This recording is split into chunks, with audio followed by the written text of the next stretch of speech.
Quba rayon İcra Hakimiyyətinin başçısı İlqar Mahmudov 1-ci nüqəli kənd inzibati ərazi dairəsinin Qaraçay qəsəbəsində vətəndaşların səyyar qəbulunu keçirib. Qəbulda Quba rayon polis şöbəsinin rəisi, rayon Ağsaqqallar Şurasının sədri, rayonun bütün idarə müəssisə və təşkilatlarının rəhbərləri iştirak edib. Səyyar qəbul zamanı rayon İcra Hakimiyyətinin başçısı tərəfindən Prezident İlham Əliyevin rəhbərliyi ilə respublikamızda sosial-iqtisadi sahədə qazanılan uğurlar, eləcə də rayonda aparılan abadlıq işləri və əhalinin sosial problemlərinin həlli istiqamətində həyata keçirilən tədbirlər barədə qəsəbə sakinləri ətraflı bilgiləndirilib. Vətəndaşlar tərəfindən qaldırılan məsələlərin həlli məqsədi ilə aidiyyatı şəxslərə yerindəcə lazımlı tapşırıqlar verilib. Qəsəbə sakinləri əhalinin problemlərinin həlli istiqamətində həyata keçirilən tədbirlərə, göstərilən diqqətə və qayğıya görə dövlətimizin başçısına öz minnətdarlıqlarını bildiriblər.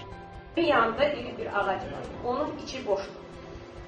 O için düzdür, ağaç formasında ama içi boşdur. Her bir ağaca külək olan kimi ya qazanxanın üstünə düşəcək, ya da kimisi uşaqların üstünə düşəcək.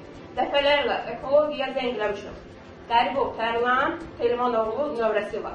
Ekologiya icranın bələdiyyənin üstünə atır. Bələdiyyə isə ekologiyanın üstünə atır. Deyir ki, bizim ixtiyarımız yoxdur. Oraya gelip bir əncam kursanız yaxşı olar.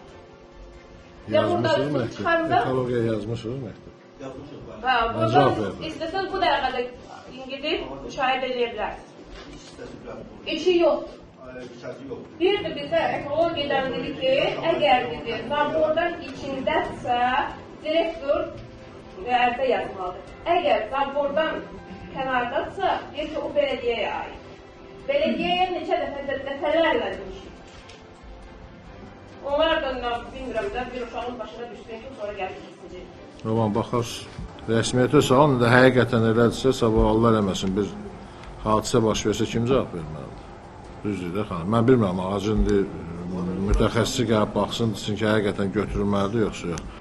Qəbuldan əvvəl rayon rəhbəri aidiyyatı şəxslərlə birlikdə Qaraçay qəsəbə tam orta məktəbində yaradılmış Şəhidlər Xatirə Güşəsinin qarşısında gül dəstələri düzüb.